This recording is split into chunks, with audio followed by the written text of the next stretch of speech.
Trilha sonora. Monarquias absolutistas, Portugal foi o primeiro país a realmente se tornar uma nação. E Nicolau II era até apelidado. Bom dia, boa tarde, boa noite. E se você sofre de insônia, boa sorte. Nós estamos começando aqui mais um episódio do podcast História e Sociedade. Eu sou o professor Sérgio Amaral e hoje o tema é feudalismo. Tema importante, tema que a gente precisa estar aqui debatendo, precisa estar aqui pontuando. Para quem gosta de período medieval, aí vale mais a pena escutar a gente. E hoje aqui para debater esse tema comigo, está aqui novamente o professor Levi Mota, que também é da equipe. E aí, professor Levi, como é que você está? Tudo bem? Pronto para o nosso episódio de hoje, meu caro? Bom dia, pessoal. Boa tarde, boa noite. Mais uma vez aqui com vocês em um assunto no qual, para mim, o Sérgio acertou em cheio em escolher esse tema agora. E eu estou muito contente em falar sobre feudalismo, sobre Idade Média. E eu acho que esse episódio vai ser um dos que eu mais vou estar animado para falar. Então eu quero que vocês comentem depois, mandem sugestões também, que vai ser bem bacana. E se a gente cometer algum erro, vocês também podem corrigir a gente aí, porque a empolgação vai ser tamanha. Mas eu acho que a gente vai fazer um episódio muito bacana, Sérgio, porque é um tema que eu tenho uma predileção. E como eu já te falei, te mostrei, né? Eu tenho uma bibliografia um pouco recheada sobre a Idade Média. Então, aí, ó, a garantia de ter conteúdo de qualidade aqui hoje tá muito grande. E, sem mais delongas, né, vamos logo ao que interessa, porque eu sei que, assim como eu e você também estamos ansiosos aqui para debater, a pessoa que for escutar também quer ouvir conteúdo. Pois bem, vamos lá. Antes de mais nada, vamos contextualizar aqui para a galera entender. Eu vou começar a contextualizar, como a gente está falando da Europa, a gente está estudando o período ali do feudalismo, o período medieval, e a gente contextualiza a Europa. A gente pode citar outros povos, obviamente, né? A gente cita, por exemplo, os árabes, que participam ali em algum momento. A gente pode citar o povo ali do norte da África, que também vai ter a participação, e através dos árabes a gente vai ver os mouros, por exemplo, entrando ali, né, na região ali da Península Ibérica e tudo mais. Mas eu costumo começar, né, já que nós estamos falando de Europa, do momento ali das invasões bárbaras e do fim do Império Romano do Ocidente. Eu sempre pontuo isso para quem escuta, né, o Império Romano já era dividido em dois, o Ocidente e o Oriente, mas caiu apenas o Ocidente. O Oriente ficou lá muito bem, obrigado, né, beijinho no ombro, caiu lá com os turcos otomanos lá. Já foi 1453. 1453. 1453. Ou seja, mais 1000 anos depois aí, ó. Você põe na conta aí os caras. Exatamente. Muita gente. Roma cai em 476. Constantinopla, 1453. E aí muita gente esquece do Império Romano Oriente porque ficou comumente conhecido como Império Bizantino. Mas era Império Romano do Oriente. Continuou sendo Império Romano do Oriente.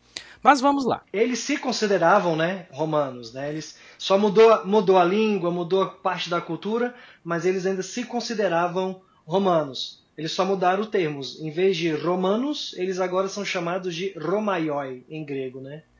E nós vamos ter aí 476 depois de Cristo, né, século V. Nós vamos ter ali todo aquele contexto, né, os vários fatores, né, que a gente coloca do enfraquecimento do exército romano, a chegada de alguns povos como os hunos, que fizeram com que alguns povos germânicos, né, acabassem fugindo e chegando a territórios que era do Império Romano, e, entre outros fatores, vai dar início ao período que nós conhecemos hoje na história como Idade Média, né, porque tá certo que não é uma coisa linear, mas a gente costuma convencionar que em 476 deu-se fim ao período antigo, na antiguidade, e iniciou-se o período medieval. Mas a gente pode começar daqui ou você quer colocar alguma coisa antes aí, Levi? Então, quando a gente fala sobre o feudalismo, é importante a gente ver aquela divisão clássica da Idade Média entre alta e baixa Idade Média. Onde na alta nós temos aquele processo de formação, né, das estruturas que lá na Baixa Idade Média nós vamos chamar então de feudalismo. ou sistema feudal, ou feudalidade, a nomenclatura ela vai ser construída a posteriori. Ou seja, este nome Idade Média, feudalismo, todas essas nomenclaturas é depois do período. Porque a gente tem que pensar basicamente, lá para eles chegaram naquele período e já se consideravam medievais? Porque, é claro, o termo Idade Média é um termo que é discutido por muito tempo e principalmente já é questionado. Mas aí, como você bem falou, se convencionou. A convenção significa que mudar agora, a gente pode chamar de período das catedrais, podemos falar o período dos cavaleiros, período da igreja, a gente pode colocar qualquer nome. Mas eu acho que a ideia da convenção nos ajuda a compreender melhor, porque se a gente ficar mudando toda hora, chega um momento que a gente se perde, né? E aí o que acontece? Essas características em que o Sérgio acabou de falar sobre invasões bárbaras, esfacelamento do Império Romano do Ocidente, a queda de Roma de fato, ela é um processo um pouco mais longo, mas que ao mesmo tempo circunscreve aquilo que será a Idade Média feudal. Pois as características advindas dos bárbaros e dos romanos vão paulatinamente se fundindo para formar uma nova estrutura política, econômica, cultural e social na Europa. E ela já está gestando no enfraquecimento do Império Romano. E aí nós vamos ver aquelas características que a gente acha, com as invasões bárbaras houve a ruralização. Não, a ruralização já está acontecendo no Império Romano bem antes, principalmente por conta da queda da mão de obra escravizada, pois, vamos pensar o seguinte, como é que eu expando a quantidade de escravos no meu território? Aumentando os territórios, ou seja, expandindo. Roma, a partir ali do século II, né, depois de Cristo, ele encerra a expansão. Tanto que o ápice territorial é com Trajano, século II. Depois disso, Roma não consegue mais crescer.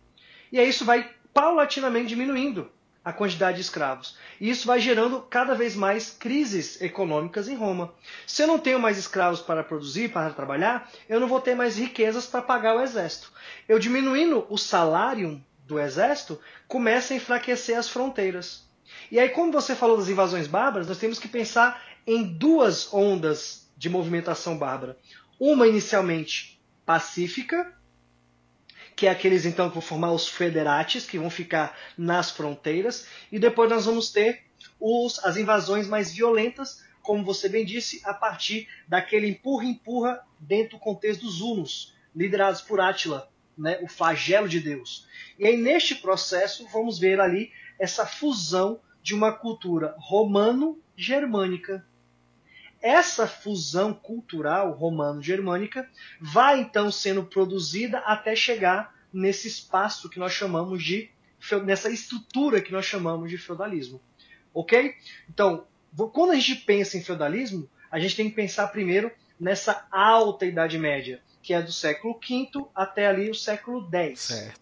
E o feudalismo em si, ele começa a se produzir naquele finalzinho do século VIII para o IX, e o seu ápice é entre os séculos XI e XIII, que aí nós já vamos definir ao final da nossa discussão esse contexto, né, da crise do feudalismo, ou por aí vai. Então, assim, na Alta Idade Média, nós temos esse processo de fusão cultural e, ao mesmo tempo, nós temos que pensar na continuação de determinadas instituições, né? Porque a Igreja Católica, ela ainda no Império Romano se torna uma instituição oficial e o catolicismo se torna uma religião oficial. Então, nas ruínas do Império Romano, ergue-se toda a estrutura da Igreja Católica. E isso foi importante também no feudalismo, porque, como eu falei anteriormente, o feudalismo também está ligado no aspecto cultural e social. E quem é que vai tomar conta desses dois aspectos? Né? Então o feudalismo ele é mais do que uma questão política e econômica. Ele também é cultural e social. São esses aspectos que a gente tem que ficar sempre atento ao entender o que foi o feudalismo. E aí, só para a gente fechar essa parte da Alta Idade Média, eu quero dizer basicamente que esse processo que nós chamamos de ruralização, ela começa com o Império Romano fazendo leis que vão obrigar os plebeus, as pessoas pobres, a se fixarem na terra, criando uma nova forma de produção econômica e social. Né? E vai cada vez mais fragmentando com as invasões bárbaras e com esse enfraquecimento do Império, vai então se fragmentando esse território que era então coeso do Império Romano. Então esse processo de fragmentação territorial, de enfraquecimento do poder político e ao mesmo tempo a ascensão da Igreja Católica são características preponderantes para a gente então demarcar o que foi o feudalismo e o que vai ser de fato a Idade Média a partir do século X. Só pontuando aqui, Levi, que eu até na minha introdução esqueci de citar também, e muita gente às vezes confunde, quando a gente fala dos povos germânicos, das invasões bárbaras, não é um povo só não, tá? A gente tem que entender que são vários povos. Eu posso citar aqui visigodos, ostrogodos, suevos, né? Tem também os vândalos, jutos, alamanos, francos, né? Os saxões, anglos, saxões, então são muitos burgúdios. Então, muitos povos, muitos. Eles, juntamente com, inclusive, que é a junção desses povos germânicos com os romanos, que vai ter a mistura, por exemplo, do latim com as línguas bárbaras, e a gente vai ter, né, depois a criação das línguas que vão se... As línguas que nós chamamos de línguas vernáculas, né? Ou neolatinas, né? Como o francês, o italiano, o português, o espanhol, o romeno... Né? Fora as inserções do latim em outras línguas germânicas, como o alemão, o inglês. Né? Então, nós temos essa fusão cultural e linguística também dentro desse processo. A gente tem que entender que, por exemplo, mesmo a gente falando que alemão, neerlandês, inglês não são línguas latinas, o alfabeto deles é baseado no alfabeto latino. Então, eles fizeram a sua língua escrita, o seu idioma escrito, baseando-se no latim. Porque grande parte da cultura bárbara germânica era cultura oral. Não tinha cultura escrita. E quem é que vai fazer essa transcrição do oral para o escrito, para o literário? Será a Igreja Católica. Exatamente. É ela que vai fomentar também esse processo de formalização cultural desses povos germânicos. Porque, ao mesmo tempo, se nós temos duas culturas, querendo ou não, dicotômicas, quem é que vai uni-las? Quem é que vai focar, quem é que vai fazer esse processo de unidade? Será, obviamente, a Igreja Católica. Ela será extremamente importante nesse processo. Principalmente para, de certa maneira, unir essas duas culturas, mas é claro, uma vai ser preponderante. Porque, querendo ou não, naquele processo de invasões bárbaras, já havia, né, muitos grupos bárbaros romanizados, ou que tinham uma predileção pela cultura romana. O luxo romano, né? Como eu falei, os federates, que eram aqueles bárbaros que ficariam nas fronteiras, muitos deles já eram romanizados. Faziam trocas comerciais querendo comprar os produtos de luxo romanos. Então, essa ideia de que os bárbaros invadiram algo que era novo, isso não bate mais com a realidade. Tanto é que, né, os bárbaros... é bom a gente salientar que os próprios bárbaros já eram convertidos ao cristianismo.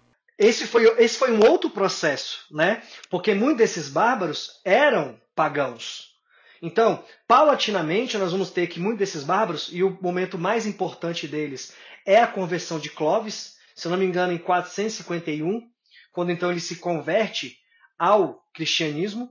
E aí esse Clovis, líder dos francos, é que inicia, né, essa tomada do que nós vamos chamar, né, de reinos bárbaros, com a chancela da igreja.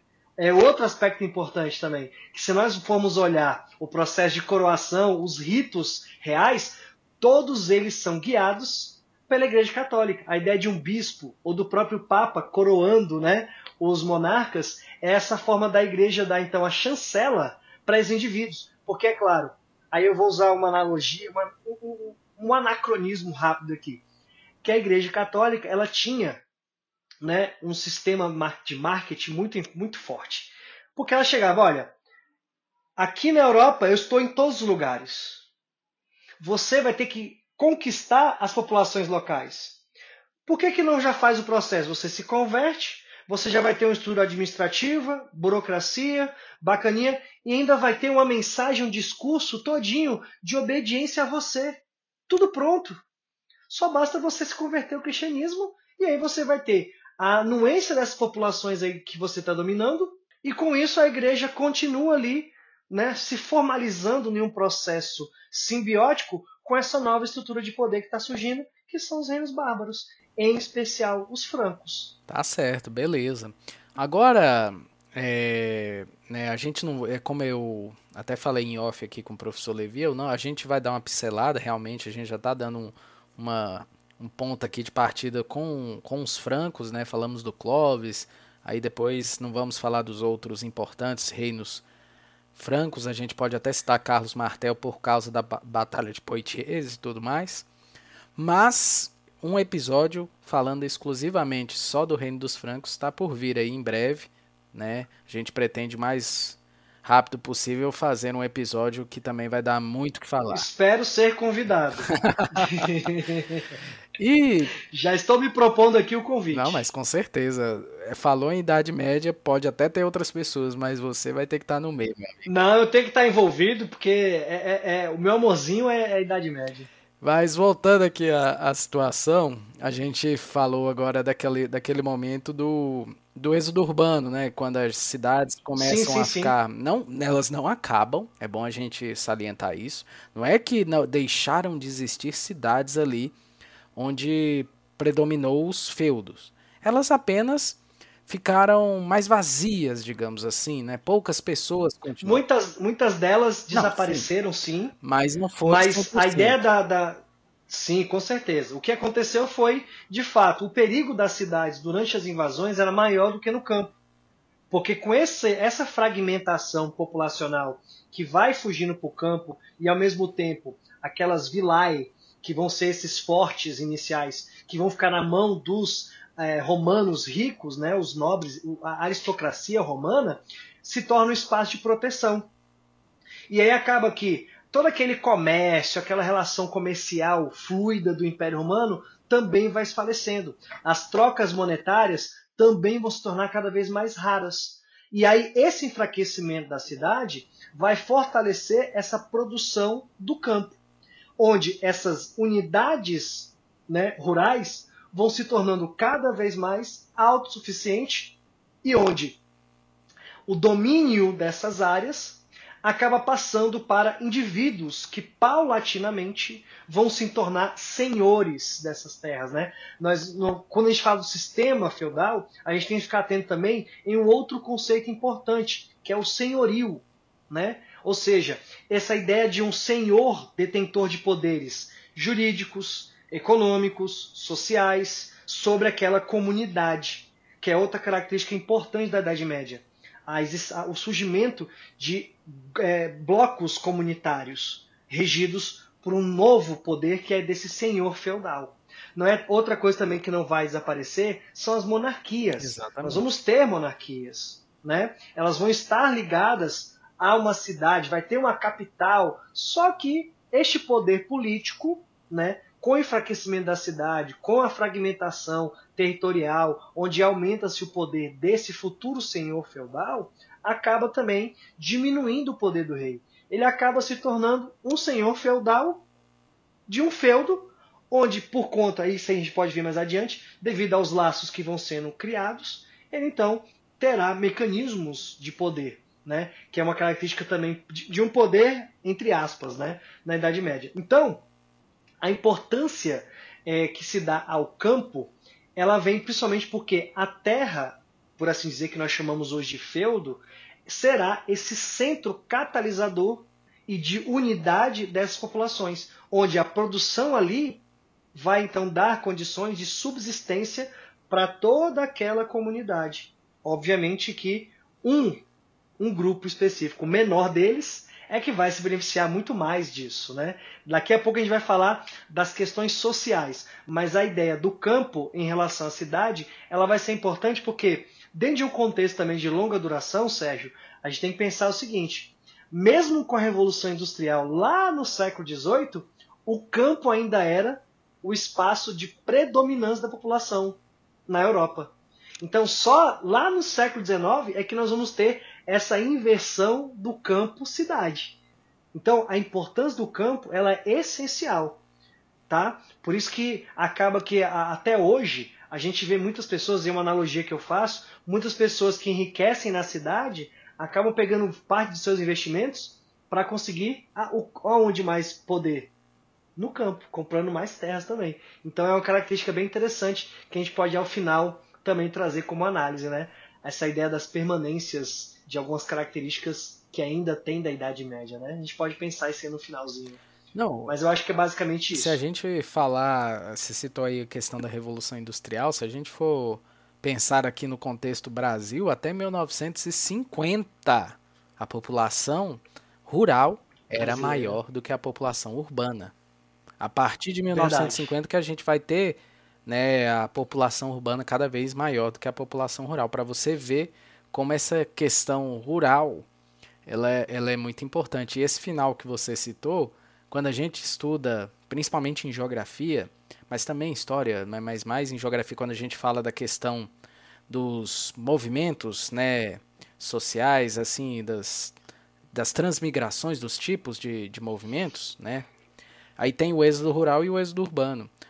O êxodo rural é quando você vê que, né, o maquinário começa a ocupar o campo, então aquela pessoa que não é proprietária da terra, vivia como servente, como trabalhador da terra, não tem mais o emprego, vai para a cidade em busca do emprego.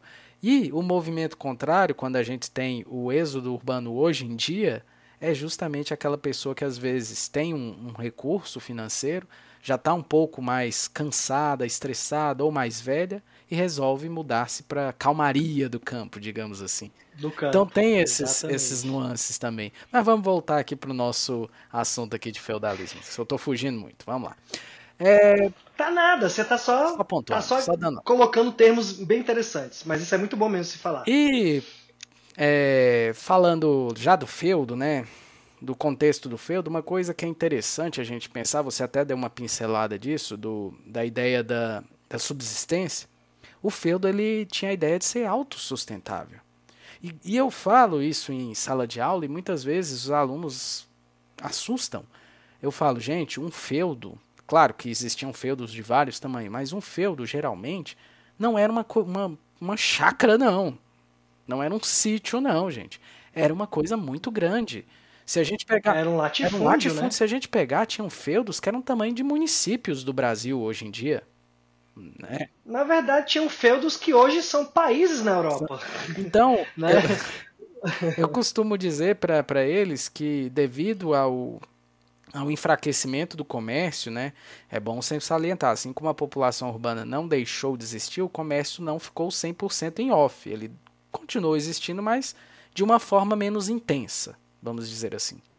O que a gente tem que... Só para acrescentar essa parte do comércio, o que a gente tem que entender é, quando a gente fala de feudalismo, a gente também tem que localizá-lo temporalmente e geograficamente. Exatamente. Geograficamente, o feudalismo, como a gente conhece, ele acontece ali onde hoje é França, Alemanha, norte da Itália e pouquinho na Inglaterra. O centro mesmo é onde nós temos ali no centro entre Alemanha e França.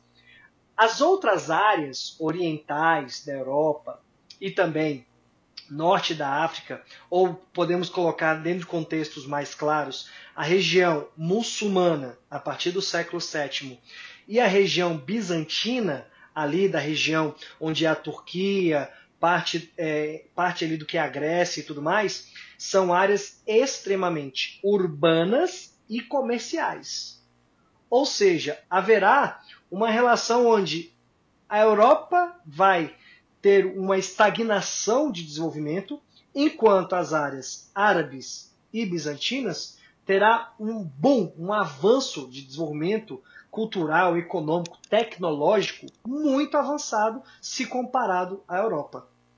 Então, assim, ao localizar, né, geograficamente, a gente está colocando ali que basicamente o feudalismo ficou entre o rio Reno e o Loire, que é então onde fica a França e a Alemanha. Esse é o que nós falamos do feudalismo clássico. Né?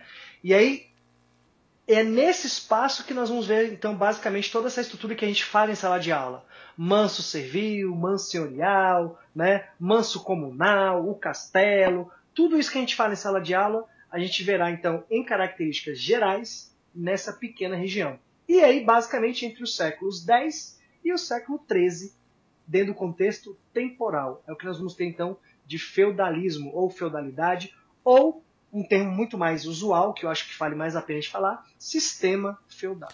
E só complementando aqui, né, já incluindo isso aí que você falou, Levi, que eu costumo falar para meus alunos e eles se espantam, aquela ideia de que pelo tamanho do feudo, pela ideia de autossustentável, você tinha igreja dentro do feudo, você tinha todos os estamentos dentro do feudo. Então, você tem que pensar que muitas vezes tinham pessoas que nasciam, viviam e morriam sem pisar o pé fora do feudo.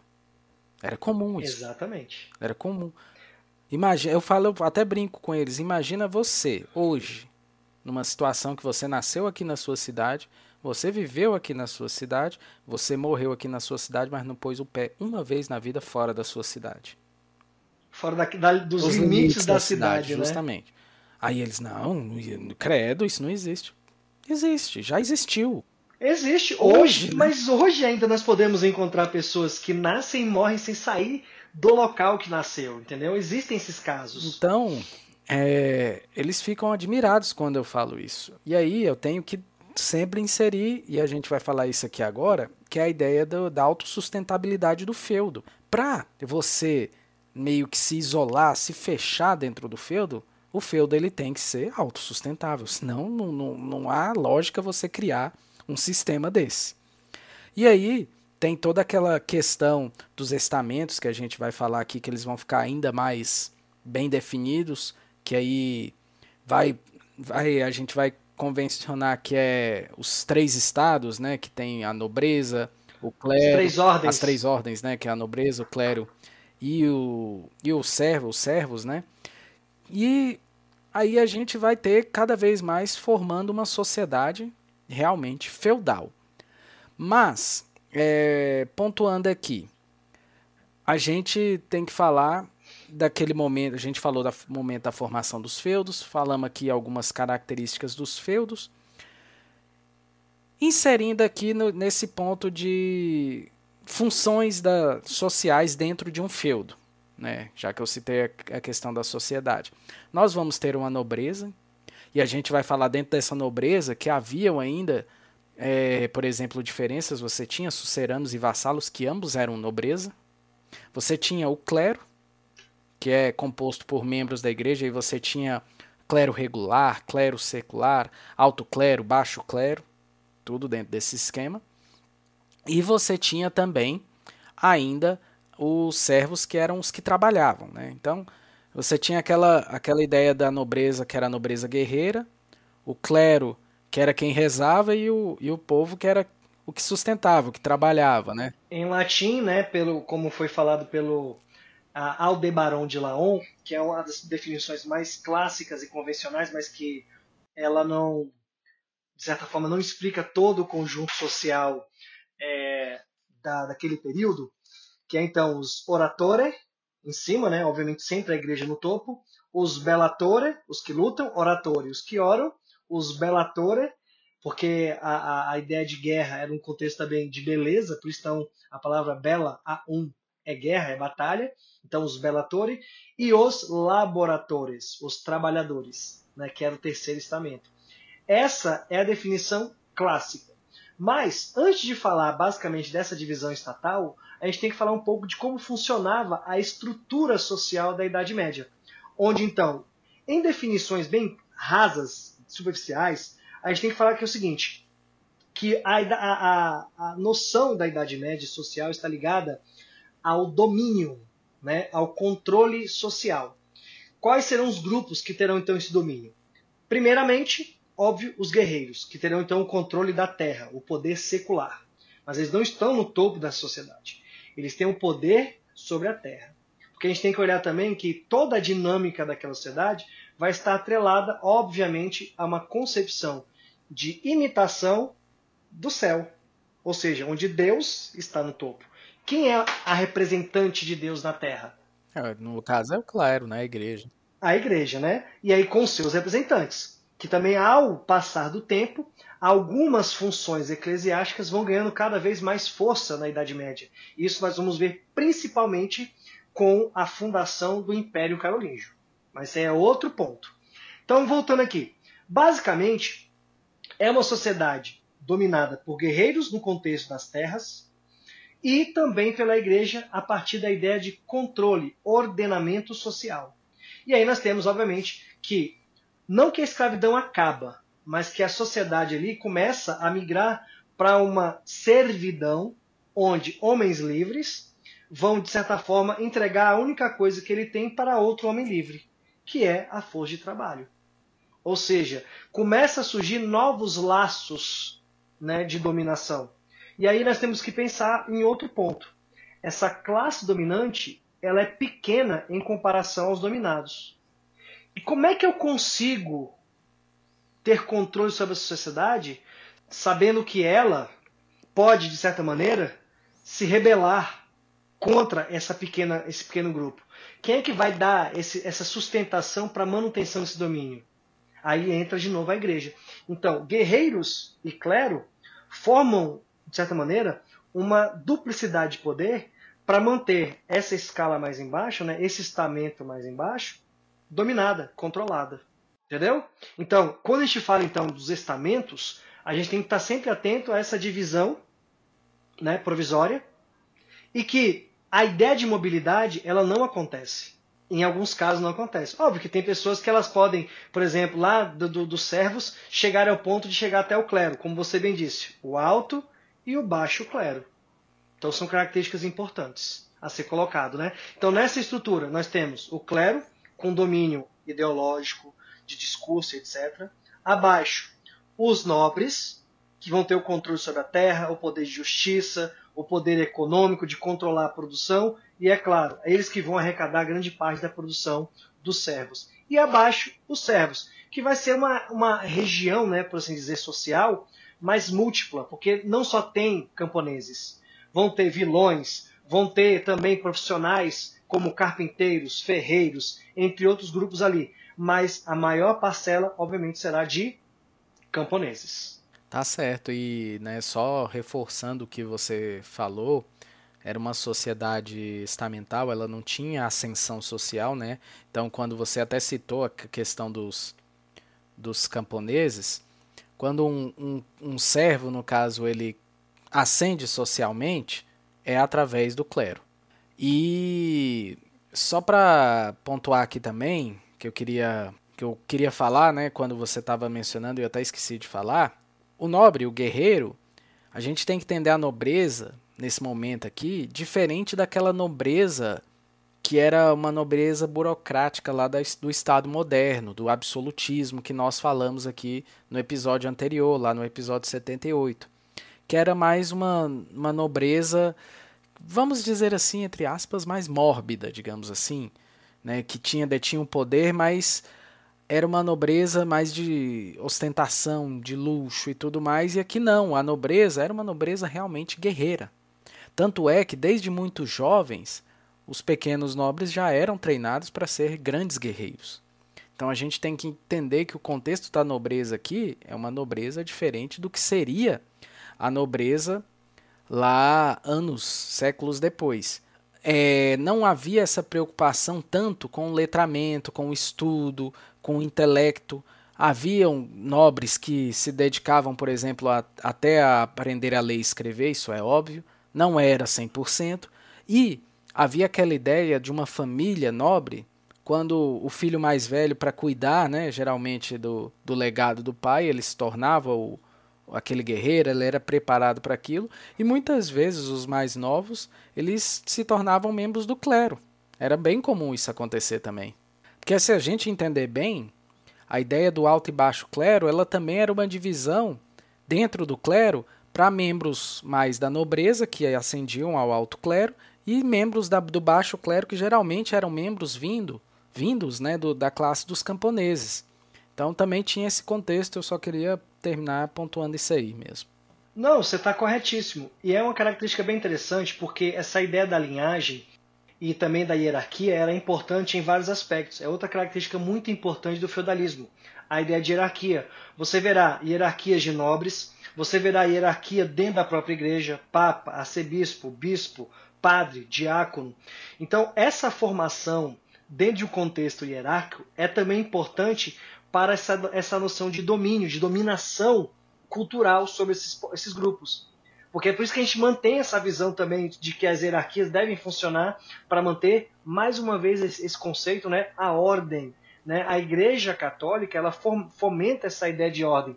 Tem até uma frase que eu separei aqui, que ela, de certa maneira, ela esclarece bem esse contexto de ordem, né? É do grupo de estudiosos do Abelardo, que foi um grande filósofo da Idade Média, né? Tem uma história muito interessante que a gente pode depois contar em um outro episódio sobre a história de Abelardo e Heloísa, bem interessante. Ele fala o seguinte: é o que podemos perceber no espetáculo dos planetas, onde cada elemento ocupa seu lugar e sua ordem sem ser empecilho para a outra.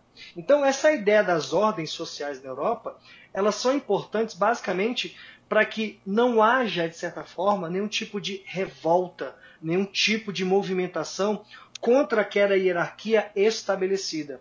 E é claro, como você colocou aí, um filho se torna o herdeiro, né, das terras do feudo, um outro filho vai ser encaminhado para ser um monge, ou um padre, ou um bispo, alguém ligado ao clero, mas tudo isso são relações de poder.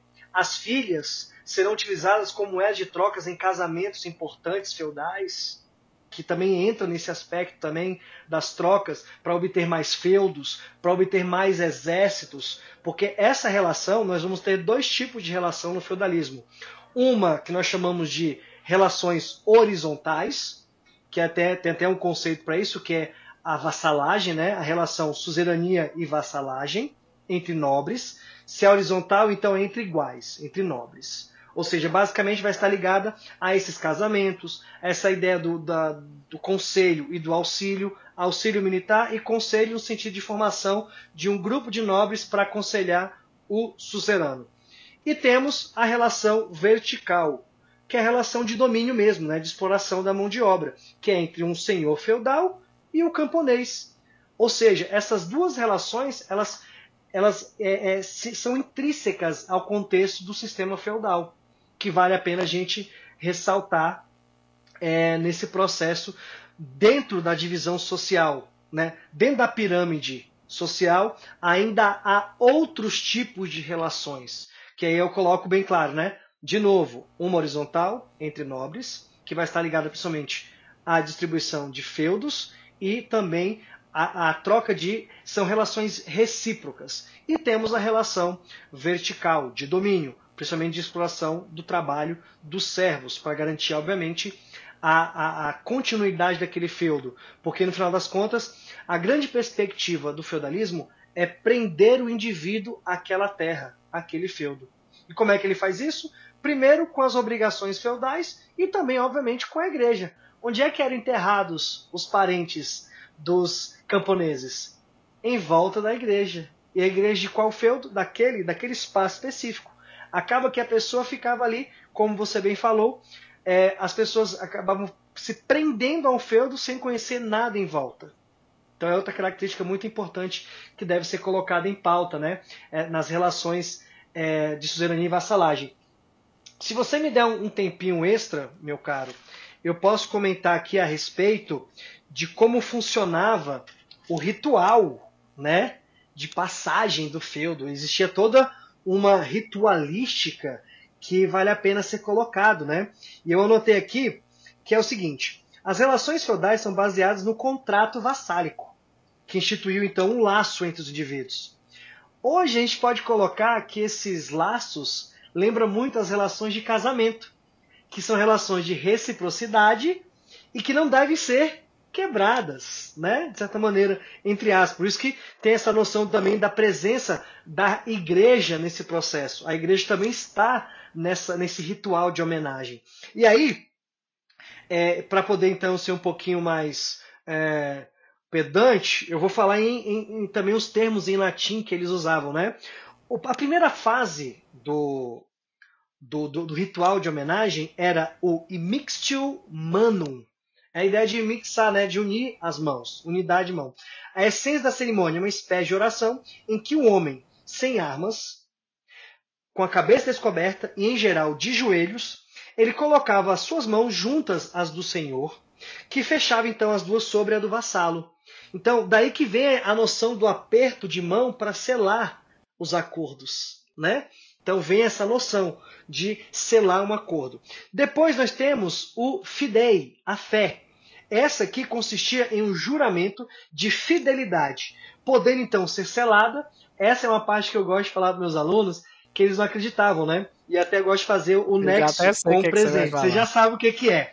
Então eles selavam com um beijo na mão ou um beijo na boca, que eles chamavam de selinho, tá, gente? Um selinho, é só não. Calma. Igual, lembra muito como é que você sela o final do casamento. O que o padre fala ao final, né?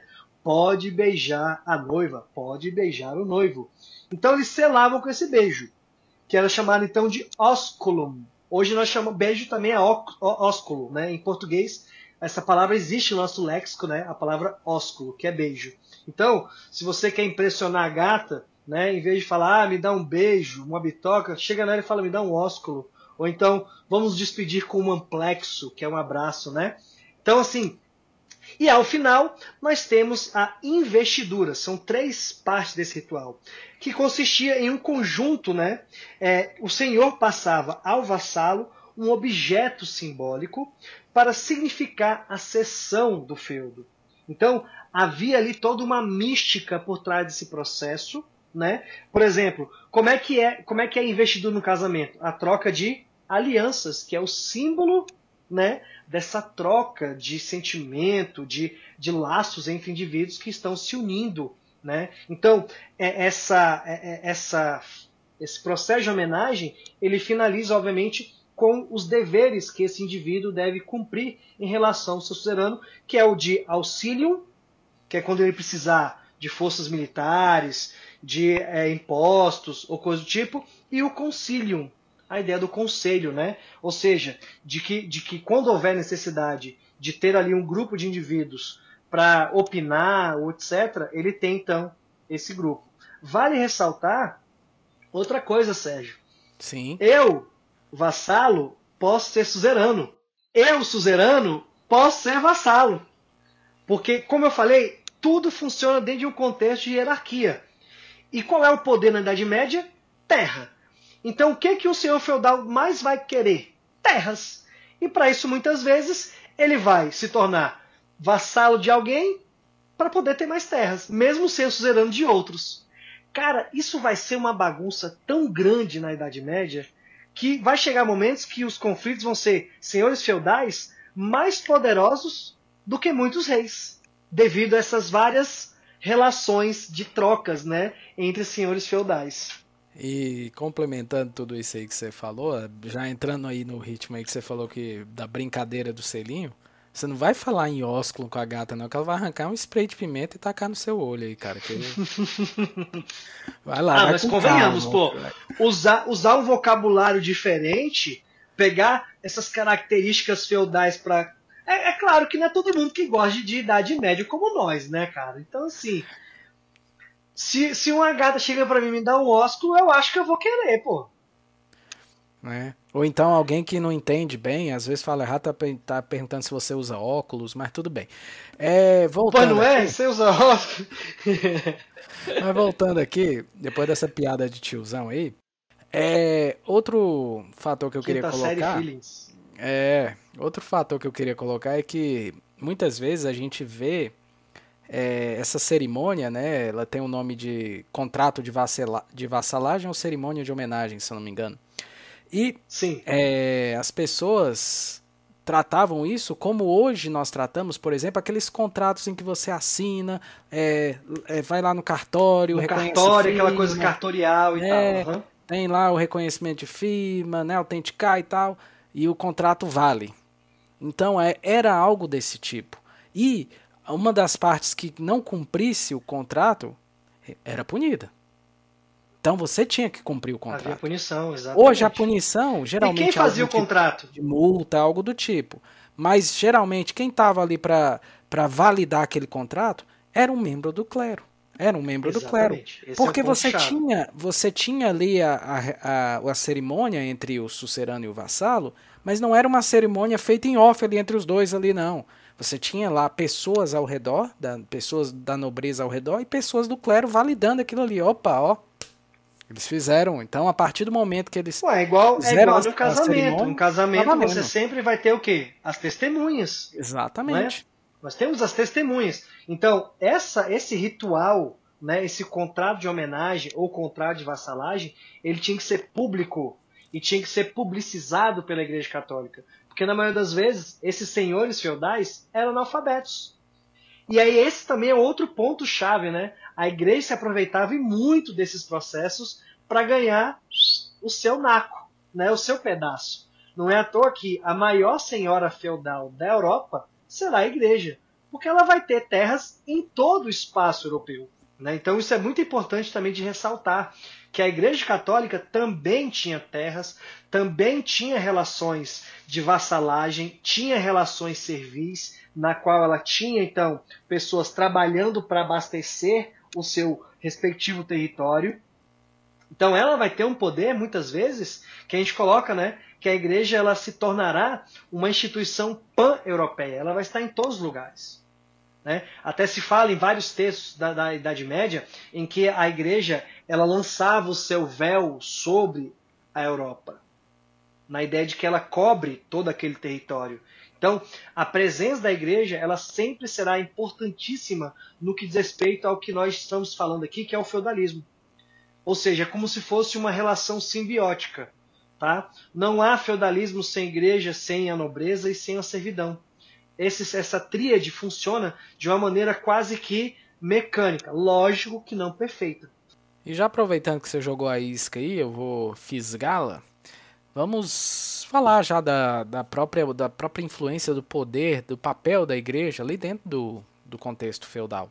Né? Porque nós já falamos do poder de terras que a igreja vai deter como talvez a mais poderosa dos suceranos ali nesse feudalismo. Exatamente. E a gente vai entender que esse poder territorial ele vai ultrapassar até mesmo o período ali do feudalismo. Ele vai chegar, a gente citou no último episódio de absolutismo ali, para quem ouviu, beleza, quem não ouviu vai lá ouvir depois, ou né, até recomendo você ouvir depois desse episódio aqui, que é o momento ali que a gente fala até de alguns reis, e aí a gente citou até o Henrique VIII, que aí para outro assunto das reformas religiosas, ele vai fazer um dos motivos da igreja anglicana é justamente tirar terras da igreja, tirar o poder da igreja. A igreja tinha muitas terras, e isso vem lá e fora a riqueza material, né? Por causa dos riqueza, dízimos e tudo mais. Fora a riqueza material. Então a gente tem que entender que a igreja, quando a gente fala do poder da igreja na Idade Média, não é um poder só religioso. A gente tem que entender que era um poder econômico, que era um poder intelectual. A gente tem que lembrar que o estamento letrado era quem? A igreja. Então, até esse fato que você citou de muitas vezes dos nobres serem analfabetos, era um momento da igreja ali, ó, se aproveitar daquilo. E a igreja utilizava muito o poder da fé, da religião, que eles tinham total conhecimento da escritura, para subjugar as pessoas. Eu sempre cito um exemplo que é muito fácil você manipular uma pessoa que não é letrada. Mas por quê? A igreja, ela chegava ali, o padre abria lá a Bíblia, falava alguma coisa ali e ele poderia estar falando realmente a palavra, mas aí às vezes ele colocava alguma coisa que a igreja queria que ele colocasse que não estava ali, e a pessoa, e quem é que ia lá falar, não, padre, você está falando uma tremenda de uma besteira aí, é mentira isso aí, cara, não tá isso aí na Bíblia. Não tinha ninguém para questionar isso. Então era muito fácil você manipular as pessoas. Então ela tinha esse poder econômico, tinha o poder político, o poder religioso, obviamente, e também esse poder intelectual que a gente pode estar aí falando desses poderes que a igreja tinha nesse período aí, né, Levi? Na verdade, a igreja, a esfera política era a esfera religiosa e vice-versa. Então a gente percebe que a igreja católica ela foi o fator dominante desse período. Porque, querendo ou não, se a gente pega né, a liturgia e a teoria política visavam, em um mesmo movimento, por ordem da diversidade daquela época, né, estabelecer discriminações claras entre funções, porque a Igreja Católica matou pessoas? Não. Mas ela, de certa forma, tendo poder espiritual, ela tinha que ter um braço armado, um braço secular, que eram os nobres. Então, quem executava, a partir das ordens da Igreja, era os nobres. Então, essas esferas, elas acabavam se misturando. E aí, um dos pontos também importantes que deve ser colocado aqui, e eu anotei, a partir das minhas leituras, é o seguinte. Do ponto de vista da história, uma das evoluções do cristianismo, reforçada pela tradição monástica hostil ao ócio, vamos fazer aqui uma viagenzinha ao passado, lembra lá dos gregos e os romanos, que eles ovacionavam, eles faziam a propaganda de que o ócio era necessário para eles poderem pensar, criar e etc., filosofar. Já agora, na Idade Média, a igreja ela odeia, ela é hostil ao ócio. E uma das evoluções que então a igreja traz é ter feito do trabalho um valor. Além disso, a repartição das tarefas é menos fixa na medida em que o Ocidente medieval sempre se preocupou com a ideia de progresso, espécie de escalada gradual, permitindo então ao fiel elevar-se da condição humana mais vil até as efusões celestiais. Tal mobilidade moral contribuiu para relativizar as fronteiras existentes entre as funções sociais. Lembra lá do sofrimento de Cristo, né, que sofreu no deserto, ele foi torturado pelos romanos e etc. Aí vem então a igreja falar, você camponês que sofre sol a sol, trabalhando, muitas vezes é castigado, blá blá blá, tudo isso é para que você alcance o céu. E eu gosto também de falar como é que a igreja se torna detentora de tal poder, né, ao ponto dela decidir quem é que vai ou não vai para o céu e etc. Vamos lembrar de um ponto-chave aí, e essa palavra-chave já deixa bem claro. Qual é um dos símbolos da igreja católica? São duas chaves, uma de prata e uma de ouro, formando um X. E da onde vêm essas chaves? Tem explicação bíblica para dizer essa ideia da igreja católica ser representante de Deus na terra? Tem. Numa fala de Jesus com Pedro, quando fala, Pedro, tu és pedra e sobre ti erguerei a minha igreja. O que tu ligares na terra será ligado ou aberto, né, no céu. O que tu desligares na terra será desligado no céu. Fechado, aberto. Chave. Daí que então a Igreja Católica, se servindo dessa interpretação da Bíblia, ela vai então ampliar o seu poder.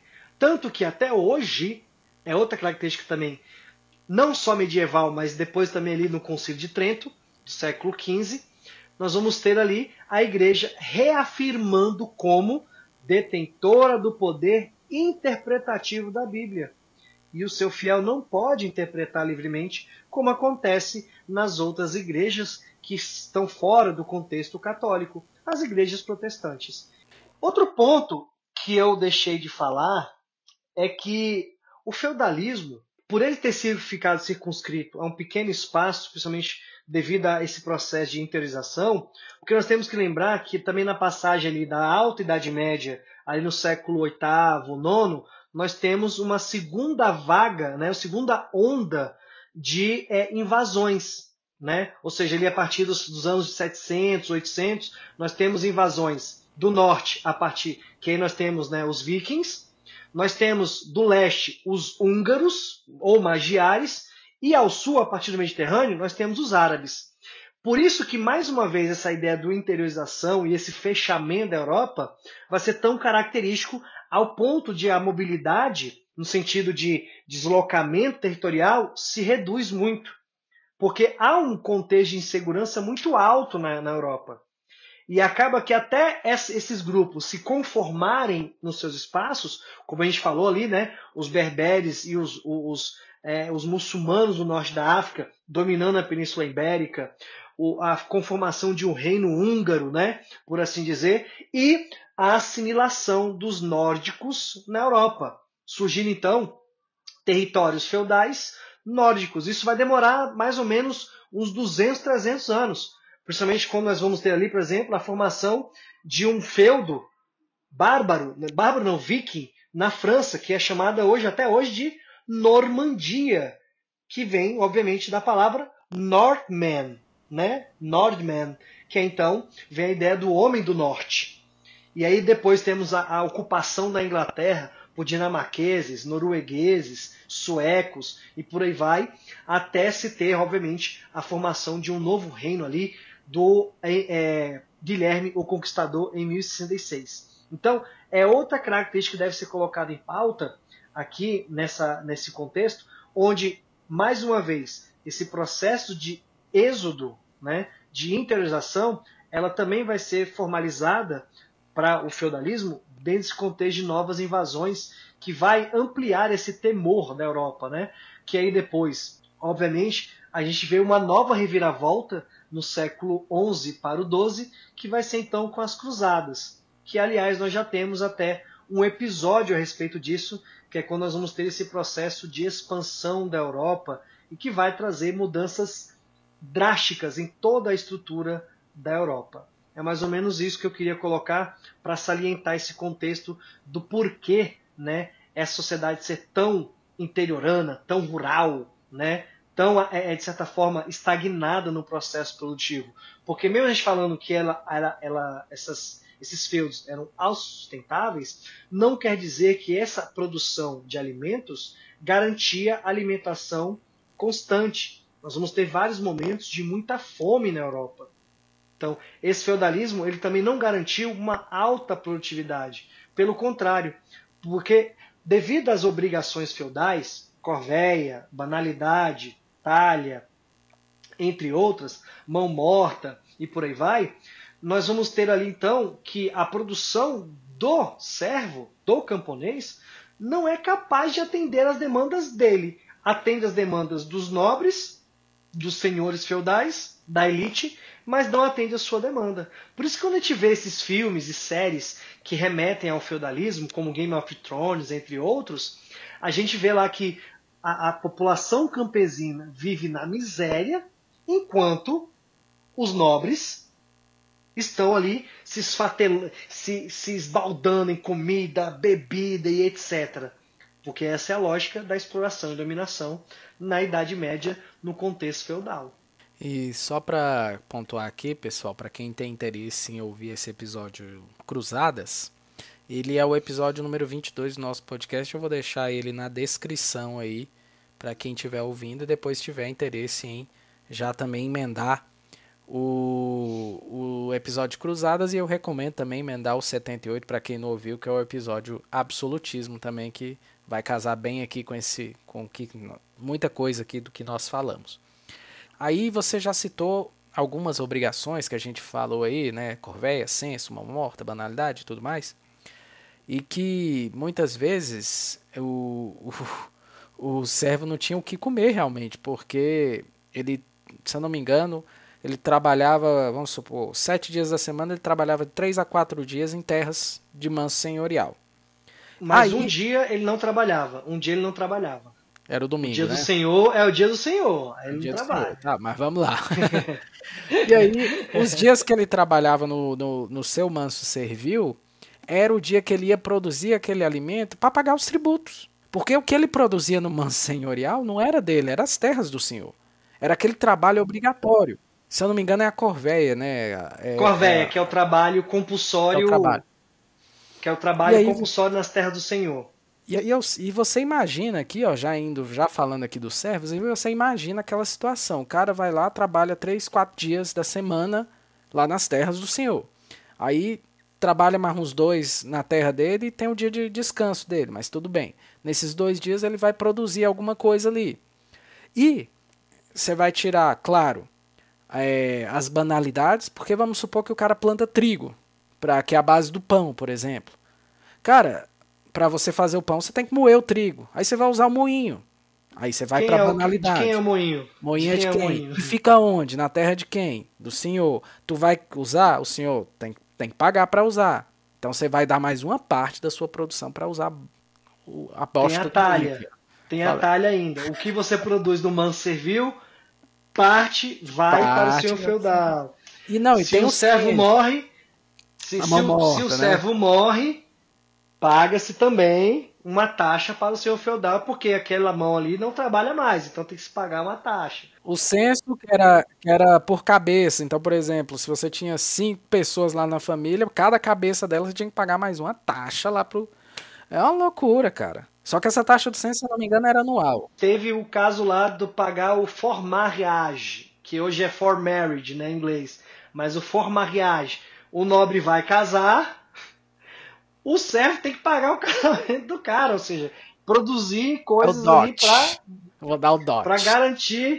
para garantir o bom casamento do. Não, o dote é o que muitas vezes o homem recebia da família da noiva, né? Não, mas eu falei brincando porque o cara ainda tinha que dar um dote. Sim. É um dote, né? Ou seja, É um dote, tem que pagar o cara. Mas é ele que tá casando. Por que eu tenho que pagar? Porque né? E aí tem aquele filme que tem um monte de problemas históricos, que é o Coração Valente, né? Que fala do prima nocte, né? Que não tem, por assim dizer, documentos que comprovem de fato que se houve, né, esse prima nocte. Eu gosto de comentar com os alunos como anedota, não como fato real, né? Da ideia de que alguns nobres, usando as prerrogativas de poder deles num determinado feudo, determinado período, eles então usavam esse poder para ter a primeira noite de núpcias da serva ali que está casando para si. Eu uso mais isso como anedota. Não, e a gente ainda tem que pensar, colocando mais um pinguinho aí na vida, entre aspas, desgraçada do próprio coitado servo, ainda tinha o dízimo. Tinha ainda o tostão de São Pedro e o dízimo. Ou seja, ainda tinha que dar parte da sua produção, ou em alguns casos, quando tem ali por volta do século XII uma retomada das moedas, pagar para a igreja ainda. Não é só o dízimo, não. Tem o dízimo e o tostão de São Pedro. E a gente ainda tem que pontuar, né? É que quando a gente vai assistir um filme, como você citou, Coração Valente, a gente tem que lembrar que muitos filmes eles têm aquela ideia da licença poética, né? E para fechar aqui a vida sofrida do nosso servo. Tu vai trazer mais, né? É claro. Eu não falei do manso comunal. Tu gosta de falar do coitadinho, né? Mas mete bronca aí, fala aí, Sérgio. O manso comunal, né? Nós falamos do manso servil, do manso senhorial, e tinha o diacho do manso comunal. E tinha uma coisa que o manso comunal diz, é comum dos dois. Mas tinha coisas que o servo não podia fazer no manso comunal. Uma delas era o quê? Caçar. Caçar animais de grande porte, né? Javali, cervo, entre outros, eles não poderiam caçar. Basicamente eles faziam mais coletas. Exatamente. Até mesmo coelhos, dependendo da época, eles não poderiam caçar coelhos, né? Ou seja, grande parte da alimentação do homem medieval eram umas bolotas de folhas, galhos, com barro mesmo, que eles faziam e comiam. Que eles coletavam, né? Pequenas frutas, etc., para poder, de certa forma, complementar a alimentação. Aquela sopa de pedra, né? Legal. Várias sopa de... Outra característica em relação a essa parte da subsistência, Sérgio, é que muitas vezes haviam trocas. Como não tinha comércio, eles faziam as trocas, né? O escambo ou trocas in natura. Então, muitas vezes, os feudos faziam essas trocas. Por isso que acaba que se formava ali quase que comunidades onde eles eram autossuficientes a partir dessas trocas. Por exemplo, tinha feudos que eram especializados em cevada, outros especializados em trigo, outros especializados na criação de ovelhas, de gado e por aí vai. E acabava então que um que era especializado em leite queria trigo, então trocava parte do leite ou até mesmo trocava uma vaca leiteira para obter tantos quilos de trigo e por aí vai. Então, esse processo ele não é comercial, galera, é troca, é diferente. Então, é outra característica que vai ficar muito clara nesse contexto feudal da manutenção de um poder econômico na mão do senhor feudal. Porque quando começa a ideia do comércio, gradualmente as relações econômicas vão mudar. Mas isso aí é um tópico que a gente vai falar um pouquinho mais adiante. Mas focar nessa parte de que eles eram autossuficientes, mas dependiam muito dessas trocas, tá? Para poder abastecer aquilo que lhes faltava, tá bom? Então essa é outra característica também importante para ressaltar. Por isso que acaba que o sofrimento, como o Sérgio está adorando falar do sofrimento dos coitados, é ainda maior, né? Porque muitas vezes faltava bases de alimentos para eles. E ainda tinha outros problemas. Água infectada, e acabava que grande parte da bebida deles eram as bebidas destiladas ou as bebidas fermentadas, como cerveja, vinho e por aí vai. Então acabava que eles bebiam muito mais bebida alcoólica do que água. Outra característica também. Aí, ó, acabava que o sofrimento deles era reduzido, viu? Aí, ó, outra característica. Acabava reduzindo o sofrimento por causa do alcoolismo. Beber para esquecer os problemas. Mas é isso aí. Exatamente. Os problemas que o Sérgio colocou nas costas dos coitadinhos aí. Mas, já que você falou que era daqui a pouco nada. Eu quero que a gente fale agora. E aí? Vamos falar agora. Falamos das 3 classes, falamos mais ou menos do feudo, falamos de algumas relações ali, do poder da igreja. Vamos falar do momento que o feudalismo vai aos poucos caindo ali no conceito, digamos assim, que vai tendo um enfraquecimento das relações feudais ali na Europa. Como é que a gente pode estar falando disso aí, Levisão? Olha só, Sérgio, o que eu posso dizer para você é que o feudalismo ele não termina da noite para o dia. É um processo que nós vamos ver, por exemplo. Dia, né? Tá, exatamente. Não, mas o que eu quero colocar. Não, com certeza, mas o que eu quero colocar é o seguinte: nós vamos ver, por exemplo, em 1789, a Revolução Francesa colocando ali a abolição, né, do senhorio feudal, ou seja, do sistema feudal. Eles estavam botando a cabo no final do século XVIII. Nós vamos ver características feudais no campesinato russo, que só vai acabar no século XIX. Então, assim, mas esse declínio do feudalismo clássico, ele vai acontecendo dentro do próprio feudalismo, quando então começa a modificar as estruturas econômicas ali naquele espaço europeu. Especialmente quando nós temos as cruzadas que reabrem esse comércio, né, com o Oriente, alterando, obviamente, o abastecimento na Europa. Nós tivemos, então, eu gosto de falar para meus alunos, os 4 cavaleiros do Apocalipse, né? Esses 4 cavaleiros do Apocalipse, só um ponto, nós já até falamos aqui no podcast, não fizemos um episódio sobre, mas a gente citou na crise da Idade Média um episódio sobre isso, que é o episódio 51.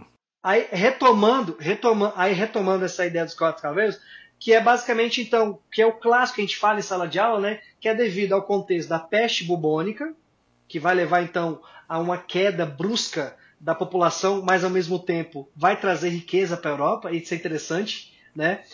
Tem essa dicotomia, decai a população, mas aumenta a riqueza. Nós vamos ter, então, as guerras, né? Nós temos, ali na Península Ibérica, guerras de reconquista, que vai demorar até o século XVI, século XV, melhor dizendo. Vamos ter a Guerra dos 100 Anos entre França e Inglaterra, que também vai trazer mudanças estruturais na Europa. Temos a fome, né? Ou seja, outro aspecto também importante no final da Idade Média é esse contexto da fome, o que vai levar a um novo desenvolvimento agrícola, porque com a queda populacional, eles tiveram também que modificar a estrutura de produção, melhorar equipamentos, né? A charrua, colocando agora ali no arado uma ponta metálica para aprofundar ainda mais a questão da semente, e é claro a morte. Então nós vamos com a peste bubônica, por exemplo, nós vamos ver ali que mais ou menos 1/5 a 2/5 da população europeia, aproximadamente 25 milhões de pessoas, morreram, né? E lembrando que a peste bubônica não aconteceu só no século XIII. Ela aconteceu em outros momentos e ela vai persistir até mais ou menos o século XVIII, a peste bubônica na Europa. Tanto que o que leva a Europa a ter a peste bubônica? O contexto de as cidades começam a crescer mais uma vez, mas sem organização, sem saneamento básico. E com essa retomada comercial com o Oriente, eles trazem do Oriente essa doença. É uma doença vinda do Oriente. E isso se espalha pela Europa, começa nas cidades. E aí, naquele momento, o europeu, ainda com aquela mentalidade muito arraigada da igreja, do catolicismo, do teocentrismo, ele vai achar que aquilo é uma punição ao que está acontecendo nas cidades. E ele vai para onde? para o campo. E o que ele vai fazer no campo? Levar a doença junto.